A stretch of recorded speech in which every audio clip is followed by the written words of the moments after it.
Welcome to College Day. This is Dr. Alan Wong. I'm going to share with you about an increasingly important topic, cybersecurity.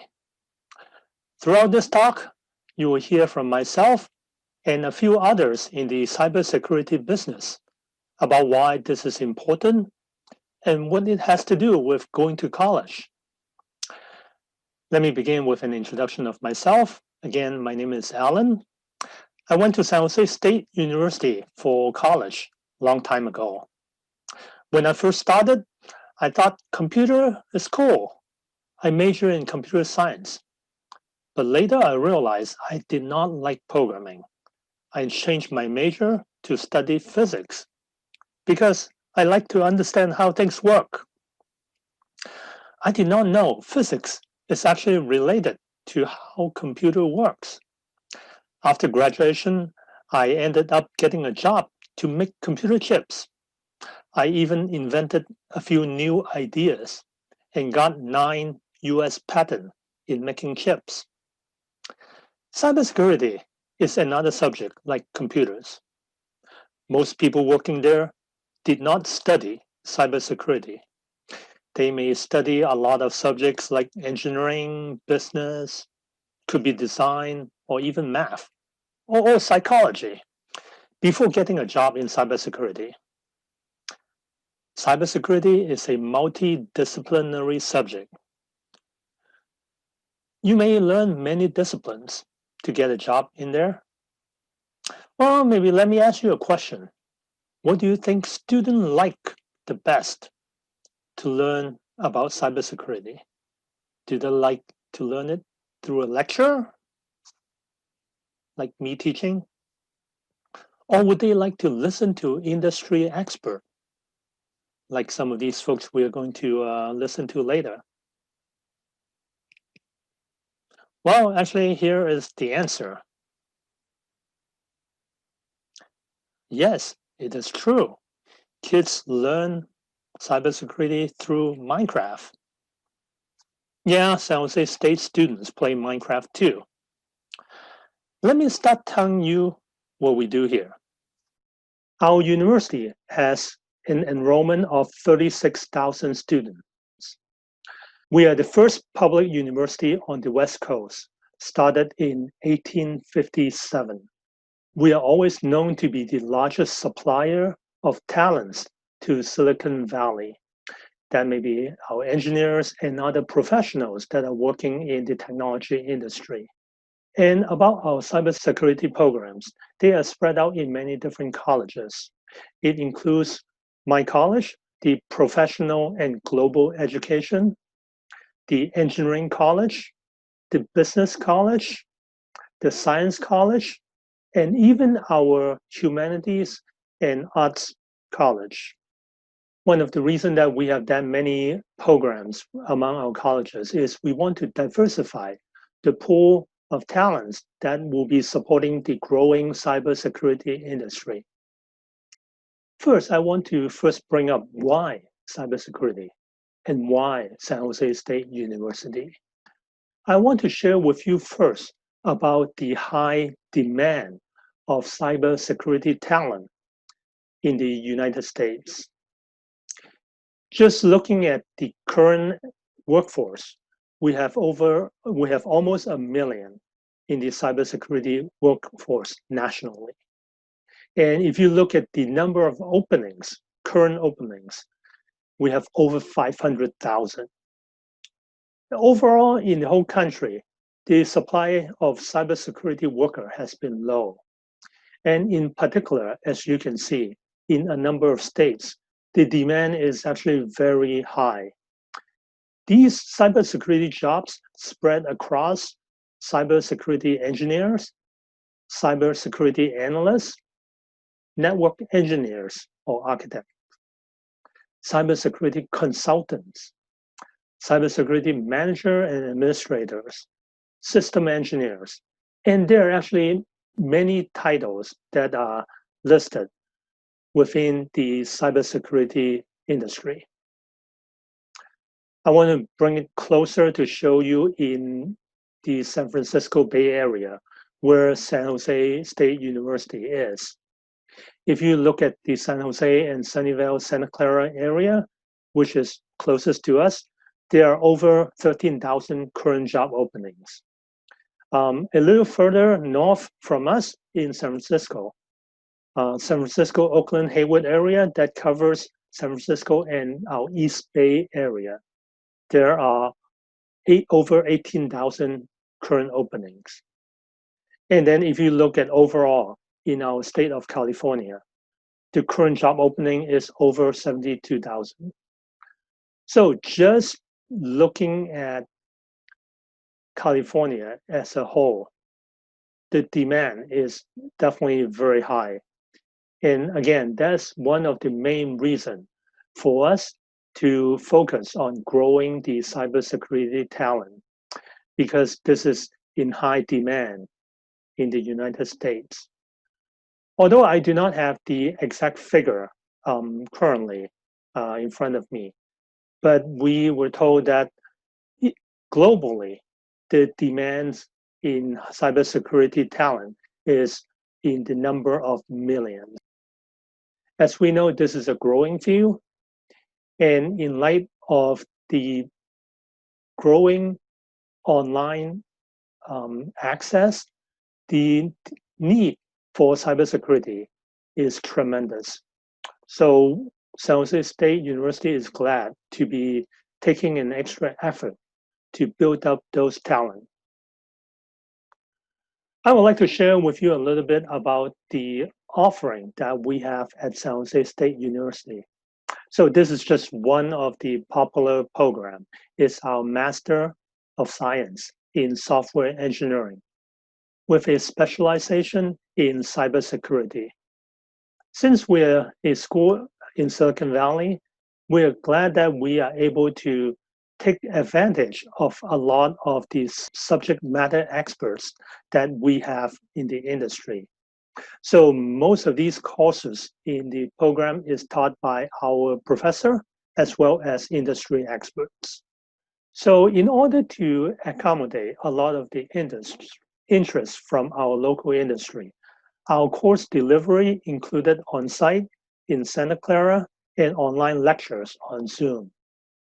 I would also like to highlight the project requirement, the master project for this degree program.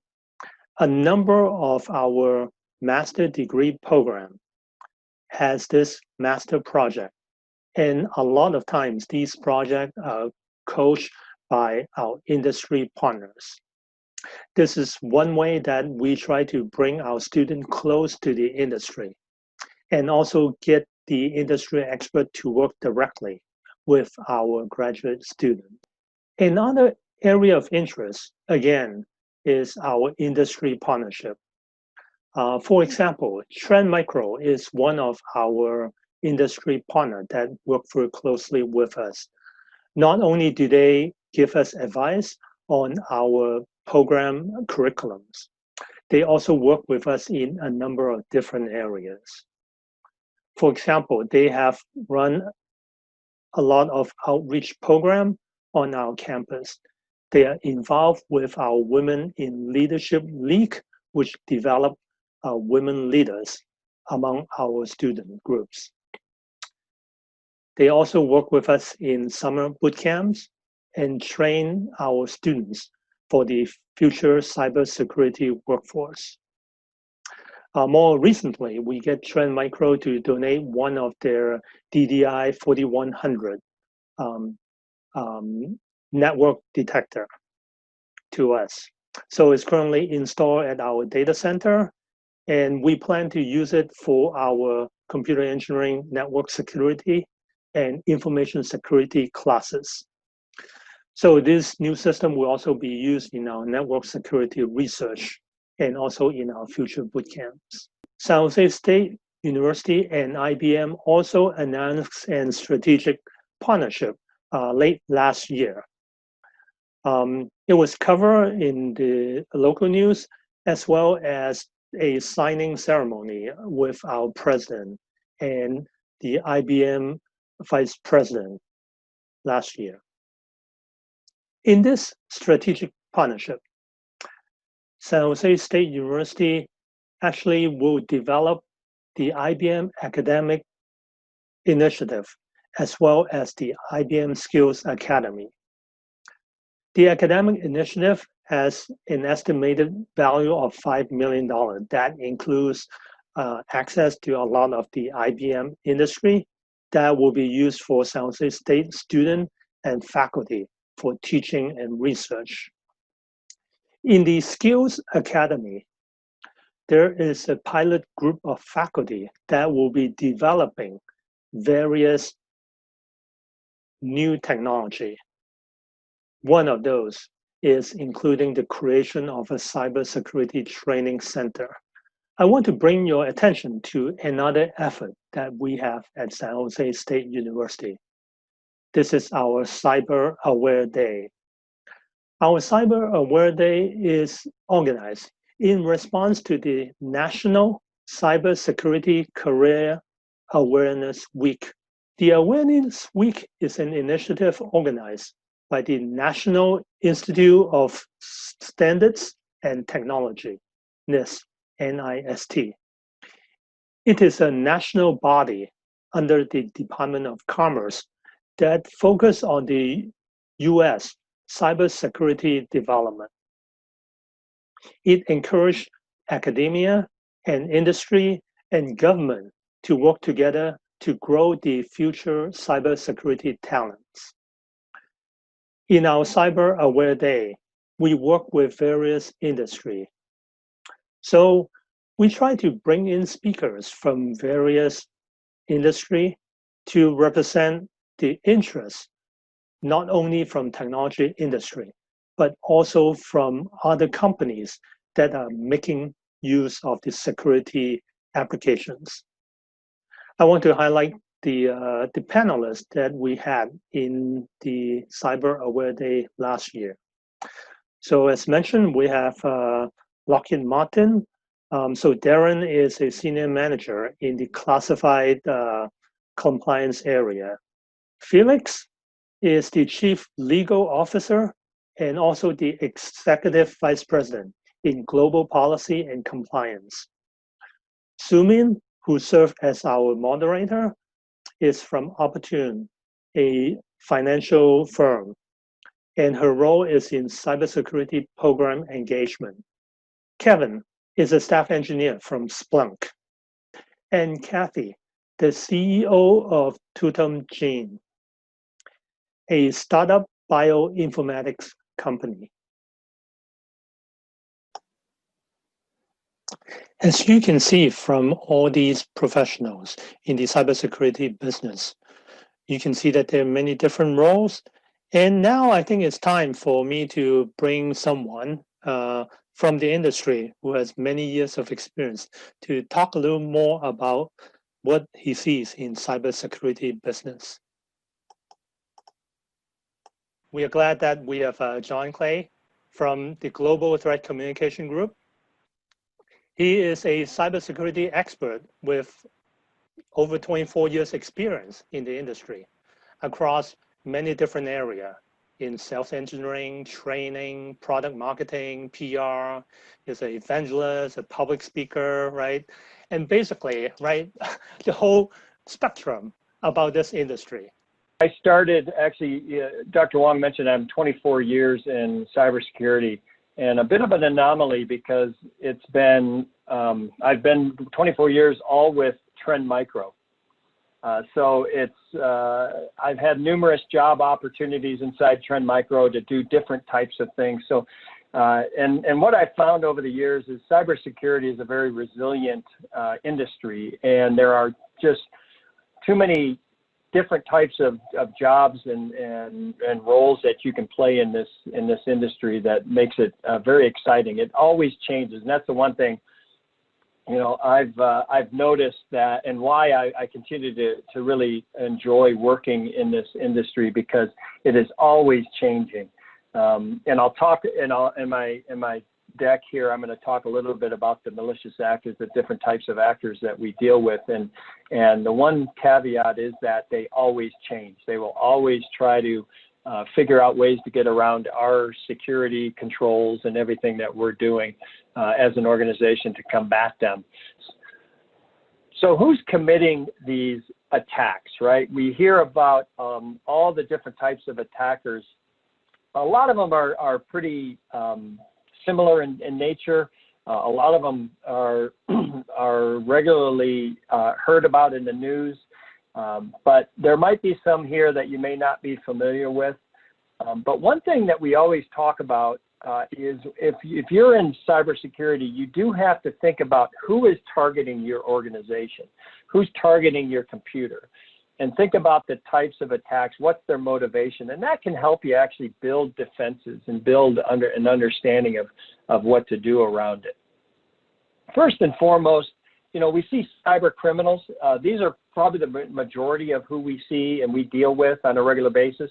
But you also have amateurs. We also call them script kiddies. These are people who are just getting into the industry or into the hacker community. One of the challenges we have today, and we're seeing already happening because of the pandemic, is that a lot of people are out of jobs. And one of the things that unfortunately is attractive is that there's a lot of money in cybercrime.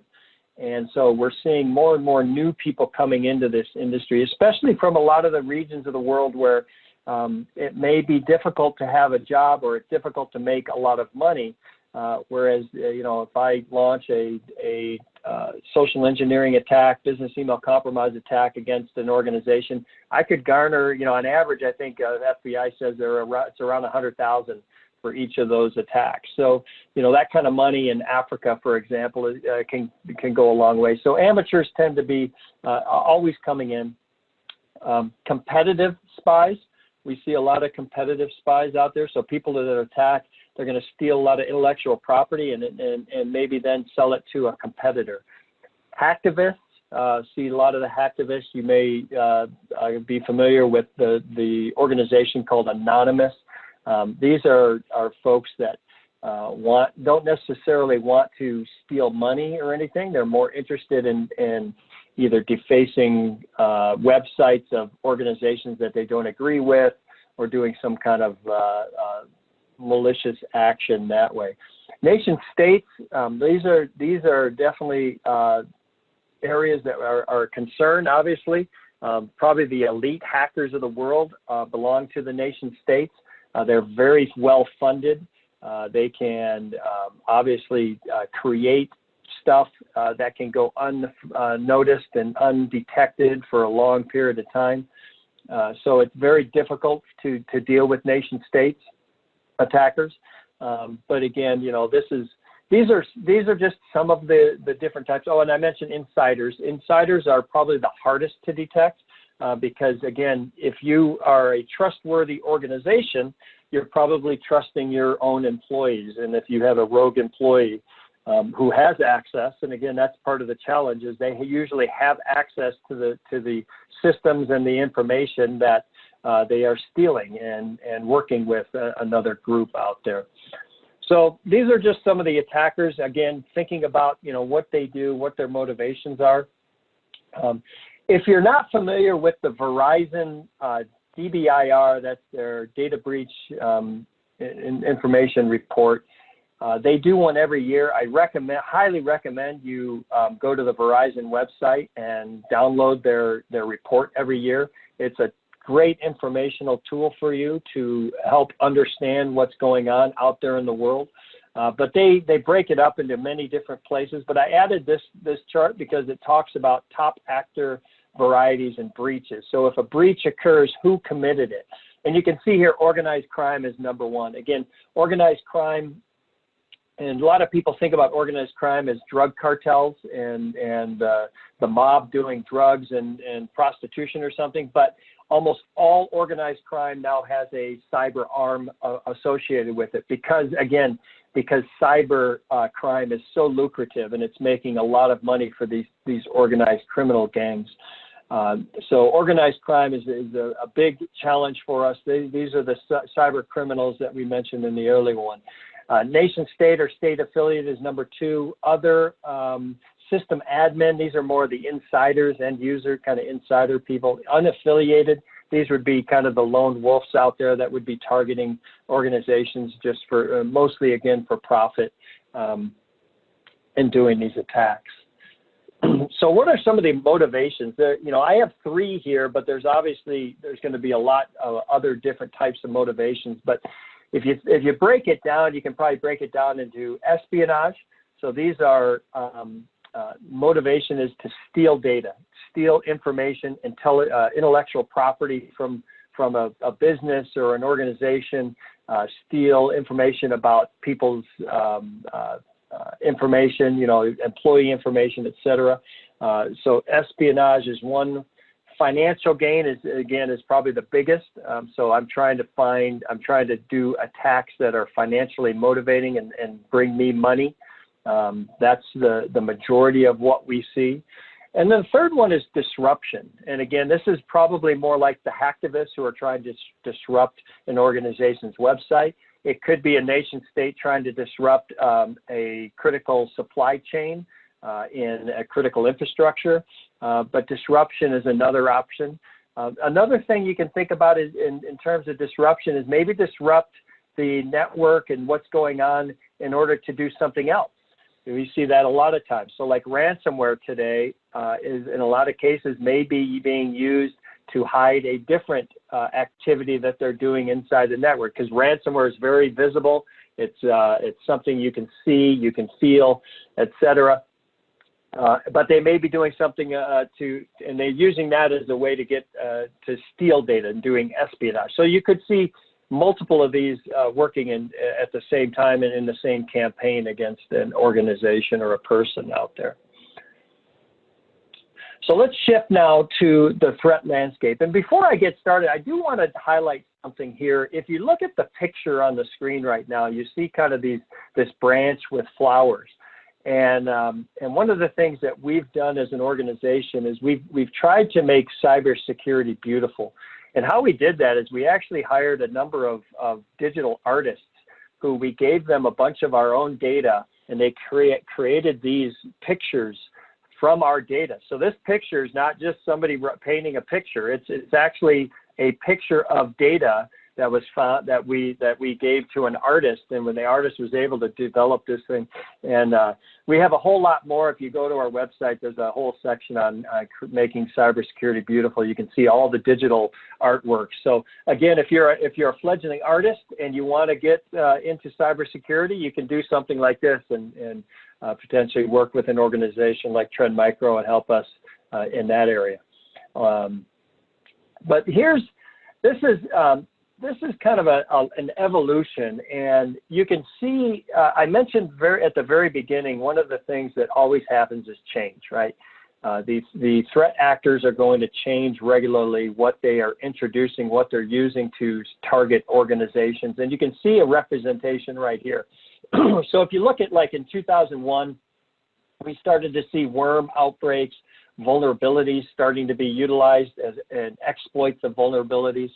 In 2003, email was becoming more and more utilized as a communication tool. So we started to see spam and mass mailers. Again, one thing you will notice is that as new technology comes out in the world, doesn't matter what it is or who creates it, but the criminals and the threat actors are usually going to try and take advantage of it. So so you see when email started to become bigger and bigger, and they're always looking for more and more victims. So the more people utilize that technology, the more likely they're going to target that technology. So spam mass mailers, 2004, we started to see spyware, 2005, intelligent botnets, 2007, web threats became in the norm. In 2010, there was a shift to what we call targeted attacks. And I'm going to go through a whole section on targeted attacks for you because the targeted attacks today, one thing that the actors also do is they take what works and they use it. And what has been working over the last several years is what we call APTs, which is our advanced persistent threats or targeted attack techniques. And they work. they're able to penetrate organizations. So we're going to talk about that, because even ransomware actors today are modeling their attacks like a targeted attack. Mobile came into being around 2012. Destructive attacks, ransomware, started in 2015. Then we saw business email compromise in 2016. And you see I stopped at 2016, but that doesn't mean that nothing stopped. What did evolve, and I just didn't add it here yet, was crypto mining. Crypto mining is another technology or a technique where when we started to see cryptocurrencies rising in value, again, actors, malicious actors are going to go where the money is, and the money was in cryptocurrency.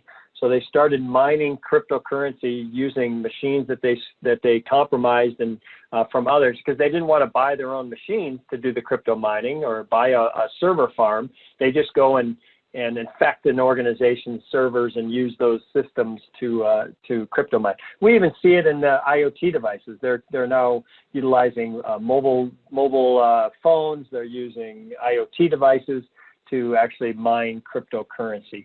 Now, obviously, that goes up and down, and we saw a huge one in 2018 was probably the peak of crypto mining. That was when Bitcoin was at its highest peak. Now that Bitcoin has dropped in value quite a bit, we don't see it as much, but it's still out there. When we look at the past and the present, so again, in the past, we saw more amateur type of malicious actors, wanted to do fast spreading of their malware. They wanted to get it very visible. They wanted to be in the news, so to speak. So they wanted, thinking back, if they could infect 1 million computers in a very short period of time, people are going to write about it. People are going to, they're going to get in the news. It was a very broad attack, so they tried to go after as many systems as possible in their campaign. And it was very one-dimensional. So you saw spam as one piece, and then you would see web threat. A web threat is a separate one. Nothing was connected. So, but today you see, again, very professional. The organized crime have programmers on staff. They have the whole organization structure that is needed for to do a good targeted attack campaign. Now, you still see individuals doing it, but then even in that case, you see a lot of them come together in the underground markets. They hire other people who are experts in their area, and they will come together and run a campaign, and then they'll dismantle. More of it, it's more slow and stealthy. It's very persistent. They want to stay on your network for as long as possible without being found. They're very targeted in their approach. They're going to target an organization versus trying to do that very broad attack. And then it's more multidimensional now. So you will have a socially engineered email message going to an employee, but then you're laterally moving, you're doing other stuff. So I'll talk about that in just a minute, but much more multidimensional attack campaigns than we saw in the past. A lot of you probably interested in cyber war. Cyber war is a term. The most sophisticated form of asymmetric war is a digital invasion that could devour an entire country through covert destruction of systems that sustain our life. So again, I'm not going to talk a lot about cyber war, but it's certainly out there, and it could potentially disrupt a lot of things that are happening. This was a quote from Lieutenant Colonel Roger Shell, the U.S. Air Force, back in '79, which is a long, long time ago for most of us. But he said, few, if any, contemporary computer security controls have prevented a red team from easily accessing any information sought. And what that means, and it really still applies today, that offense is much greater than defense. And unfortunately, with defensive measures, we have to protect our networks and our systems from every single attack. The offensive guys have the upper hand because they can launch attacks on a regular basis. They can change up their tactics. They can change up their approach on a regular. If something doesn't work, it doesn't matter to them. They'll try something else. So certainly, it is still a challenge, even in 2020. That was the same issue they had back in 1979. And you think about APT, I mentioned Advanced Persistent Threat. It's first coined by the Air Force in 2006. It was to describe a complex cyber attack against specific targets over a long period of time. It was mostly used in nation state data stealing and other causing damage to other nation states for gain. But now, like I mentioned, it is now being used by nearly all actors out there because it was and is so successful. And if you think about APT from just a high level, it really is, you utilize social engineering, single shot malware, so you're making sure it's not a broad attack. It's a very pointed attack. You use a single piece of malware to target that person. If you're going to target multiple people, you use a different malware for each person or each system. And you exfiltrate data typically in these, and probably a little bit of pixie dust is also thrown in there for good measure to make sure that this thing works. So, but I wanted to go through now kind of these attack stages of a advanced persistent threat. So these are the different stages that are occurring, and I'm going to go through each one of them in more detail, but just to give you a quick overview, basically you have the first stage, which is intelligence gathering. Then you have a point of entry into the network or into the systems. You have to build a command and control communication network. So that is what maintains your persistence, and that is what maintains your access to the target network. Lateral movement, where you're going to move around the network. Asset data discovery is where you're going to find what you want. Again, that depends on the motivation of the attacker in terms of what they're looking for. And data exfiltration that is going to occur at some point during the attack. Wow, thank you, John. There are like so many different concepts here, and it takes so many people actually to do this work. Well, I know Trend Micro had over 7,000 employees, right? And you can see, right, this market continue to grow, and there will be even more jobs down the road. Well, but at the same time, this is so complicated, right? I mean, for someone like in the audience, right, you think that, wow, this is too complicated, right? I'm just like middle school, right? How do I learn all that? Well, remember I told you, I heard from students, right? The way that they really like to learn is through something simple, like a Minecraft game. Well, let's go there and show you like how our students teach cybersecurity through Minecraft. Hi, I'm Terry Lee, and I am a San Jose State student. I volunteered to help the Minecraft and Cybersecurity course that was held this past summer.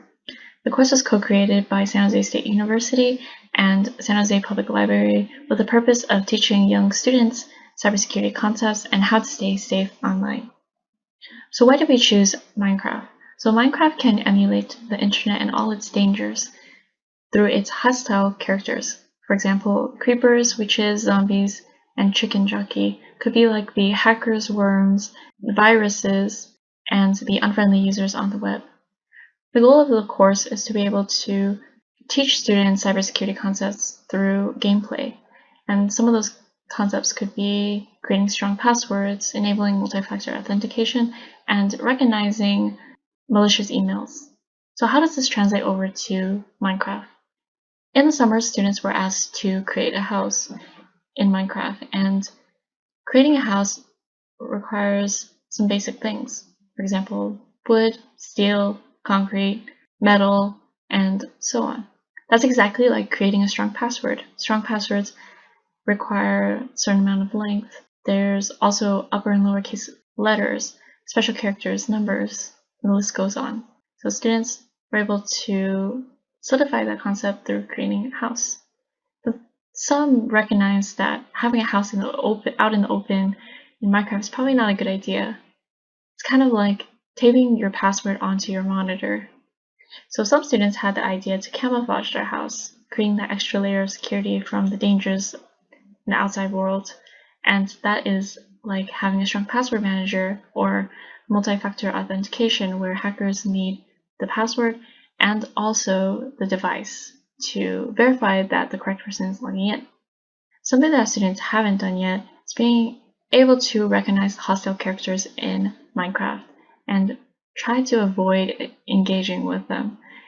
And that is exactly like recognizing malicious emails, figuring out when emails are malicious and who's sending them. They have to be able to check the email address and recognize that it's not sent from a friend or family.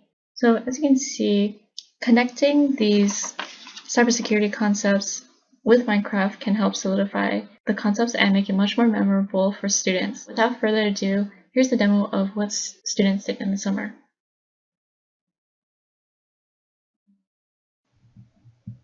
So right now I'm looking around and trying to figure out how to camouflage the house. So I'm going to create the foundation around the house and then try to blend it in. So that's why I'm using stone here.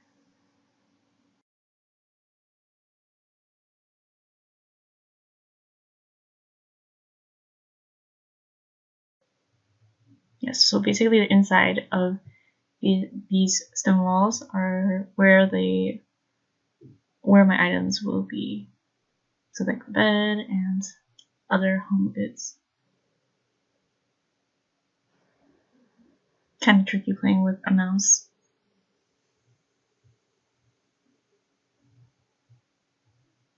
Yeah, so maybe it should blend more. I'm just gonna break those down. And then I want to create a pathway so that people looking over won't be able to see the entrance.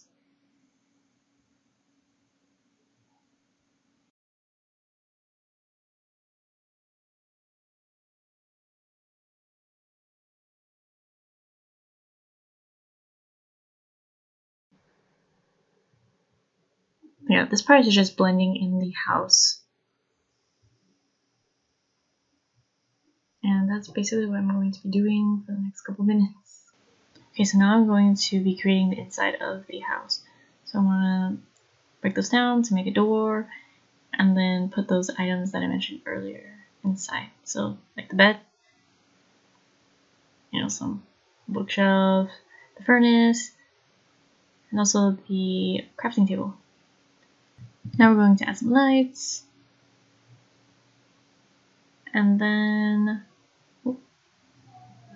the door. Okay, now I just kind of want to see if it's blending in with the rest of the surroundings, so this mountain. And that is what the students did in the summer. They blended in their houses to the environment. Thank you for listening. Thank you, Terry. This is fun to actually learn through Minecraft. Now I want to bring on another industry expert, Joe. He also worked more than 20 years in the cybersecurity industry. He is now with Palo Alto Networks, another company. I believe they have over 7,000 employees around the world. Well, as you can tell, right, Palo Alto Networks, so they are actually a local company. Well, now let's have Joe to tell us a little more about what type of people they actually look for in these cybersecurity teams. Analysts that are responding to this incidents, and they're really a key part of an organization. An analyst is someone who is able to do critical thinking. Oftentimes, you can learn a lot in school, but really the best analysts are there's two kind of factors that go into someone that's going to be a really good analyst in cybersecurity. The first is being passionate. And I would say this would be my recommendation to any of you out there that are kind of thinking about what you want to do. Find something that you enjoy doing on a day-to-day basis, something that you can be passionate about, and your day-to-day work life doesn't feel so much like work anymore. I've always been passionate about this. I enjoy spending my time in cybersecurity, so it's something that I enjoy doing every day. So that's number one. Be passionate about anything. The other thing specific really to cybersecurity, if you want to be an analyst, you should be someone that's willing to think outside the box, be someone that likes to take puzzles and try to reassemble it, because no two breaches are going to be the same. And it's going to require a lot of digging at your part. And I tell you, analysts are some of the most important people in an organization. And they're not frontline people that you see in your day-to-day interaction, but these people are protecting our intellectual property. They're protecting the people that work there. They work sometimes long hours to get the job done, but they're what I consider the A-team. And I'm figuring this may date myself for a lot of people here, but maybe you've gone through nostalgia. And if you've heard the term A-team before, there was an 80s show, I guess was recreated in the 2000s, but they talked about, this was a group of kind of mercenaries who each had a very special skill, and they came together to be an A-team. And that's a little similar to what we have here, except we're kind of talking more about these A-teams. We're talking about people, we have here, we're looking at incident responders inside the military, but this could be an enterprise. We're talking about the analysts that are dealing with a day-to-day basis. And these are the A-team that a lot of the automation is going to complement their work. So another interesting thing to hear, and you hear this a lot, when we talk about automation, whether it's in other facets of our industries or in cybersecurity, oftentimes, let me move over to this one, will automation take away cybersecurity jobs? And I'll just tell you right now, that is absolutely false. There's a fear that some automation may take away the work that you're doing, and that might be the case. But when we start thinking about these automation platforms, there's a lot of work that gets built around these platforms in general. First of all, you have software developers and companies that are actually building these platforms that they're going to sell. You have to have talent that understands how to use the automation product. And that's really a big challenge that we're seeing today, because this is a newer technology and because these platforms are so versatile. We need skilled analysts that actually can program that platform. So no way are security jobs going away. No way is that 2 million job shortage that we saw before is only increasing, every year. Every year the numbers come out, that number grows up. So what I'm about to kind of show you as we go into more depth is not going to take jobs away. It will change the behavior of your day-to-day job if you're an analyst, and we'll explain more why that's actually really good. But the one fear I hear is, will automation take cybersecurity jobs away? And absolutely not. Wow, thank you, Joe. This is a very important message. Automation will not replace these cybersecurity jobs. Yes, you need to learn new techniques, learn how to work smarter on new platforms, but the jobs are not likely to disappear. So great news for us. After listening to another industry expert, let us now go back to look at other efforts at San Jose State University. As I mentioned, we have various cybersecurity programs at San Jose State, which spread across various colleges. So it's obvious that you can see them in the school, the College of Engineering, the College of Business. But I also want to bring your attention to our College of Arts and Humanities. The Vector Lab is a lab organized in our psychology department. They focus on building a better cyber network defender. Professor David Schuster, who is the principal investigator, he has received a grant from the National Science Foundation in working to develop a new methodology in training new cyber talents. The NSF-funded research has this goal, is to develop empirically supported cognitive training methods for cyber defenders. From there, we are taking advantage of the broad talents that are needed in the industry, and we try to bring in students from non-technical programs also to serve the cybersecurity industry. I want to share a couple international work that we do around cybersecurity with our other global partners.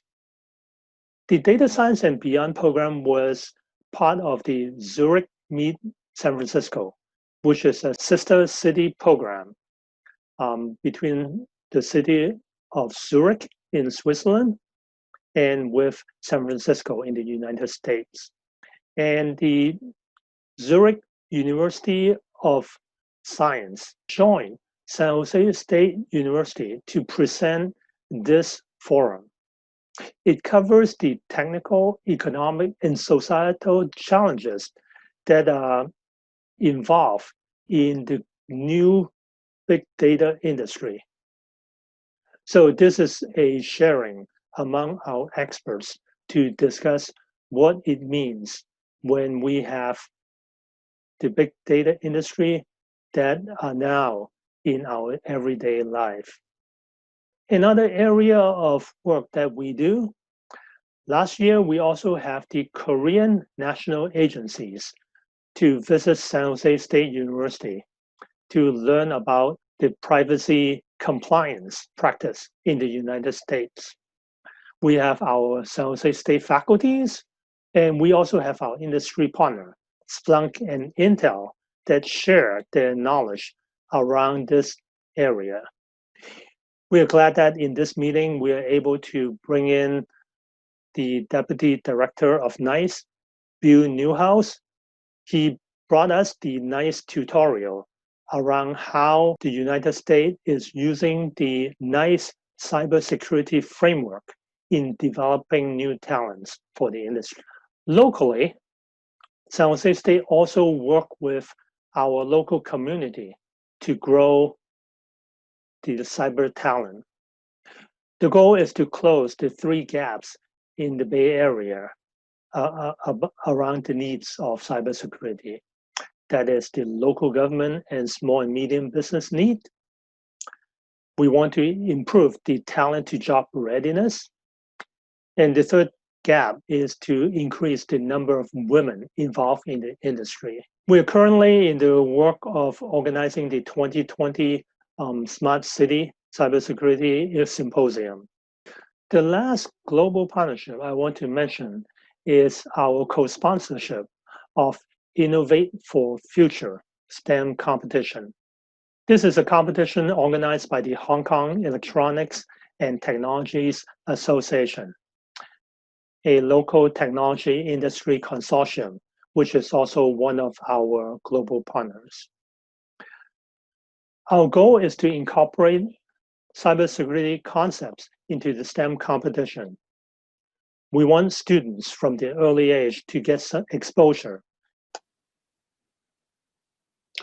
This is one of the winning entry of the IFF 2019 competition.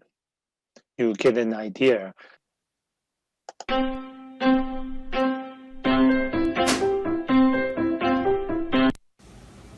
Have you ever thought that there is a group of people who appear to be unable to listen to or carry out instructions, interrupt conversations easily, or have little or no sense of danger?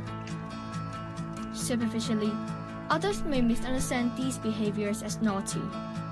Yet, what's underneath is an inborn sickness.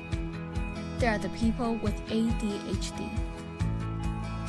Attention deficit or hyperactivity disorder is a neurobehavioral disorder characterized by the combination of inattentiveness, hyperactivity, and impulsive behavior. Our app is called ADHD Dreamer. We hope to encourage people with ADHD to dream big and don't succumb to 5 syndromes. Here comes the cybersecurity content in this particular entry. To use our app, users would have to create an account. All their personal details will be saved in a Firebase where no other people can access. A verification email would also be sent to users to ensure adequate security. We have 2 targeting audiences. One are the ADHD patients, and the other is the general public. For ADHD children, there are 2 functions which serve to assist daily lives of them, and one of them is the chat room. To increase the communication skills of ADHD children, the chat room provides a pathway for them to chat with those who have similar backgrounds. Another function is the to-do list. It is made to remind ADHD children of their schedules, as they often forget things easily. Notes can be added with date and time, in addition to recordings available. Apart from assisting them in their daily lives, improving their conditions is also an effective way to help them. We had 2 games, which include the emotion game and the organized game, to serve this purpose. The emotion game allows users to learn how to understand others' feelings, as it is often hard for ADHD children to observe and identify them. Players just need to choose the emotion corresponding to the pictures and songs provided, and in the long term, their identifying skills will be better. Regarding the lack of organization skills, the organized game lets ADHD kids practice packing things. Players will need to choose the books according to the provided timetable into the school bag. This competition is a great way to get exposure about STEM. In addition to applying the cybersecurity concepts that they learn, this group of students got to pursue their cause, helping those with ADHD.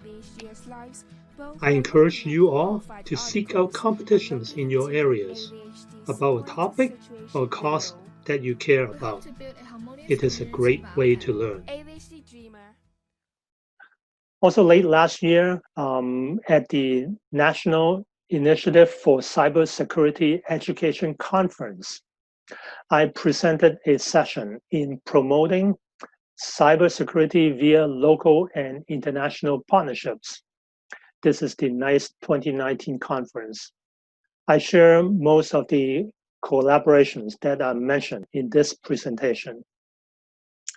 Again, I hope that you get an idea about San Jose State University, our focus in growing the cybersecurity industry. Wow, that's quite a bit of information. So we're coming to the end of my presentation. I just want to end this with a clip from a student, what she learned from Minecraft. Hi, this is Audrey Yee, and I'm a 6th grader. This is my giant house in Minecraft. I want to protect my house and show some cybersecurity concepts in the Minecraft world. There are several ways to protect yourself from bad mobs, such as enchanted diamond armor. So instead of a firewall, I have magma blocks surrounding my house. In addition to just one door, the house is also elevated with additional doors. This represents multi-factor authentication. There are multiple steps to get into the house. You have to go inside a skyscraper and take an ender pearl to teleport before you can enter the property. An ender pearl helps you to teleport. So this is equivalent to a very difficult password. Like so.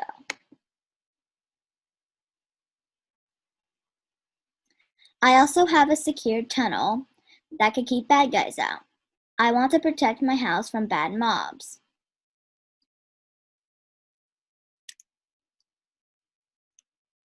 Here's a tunnel.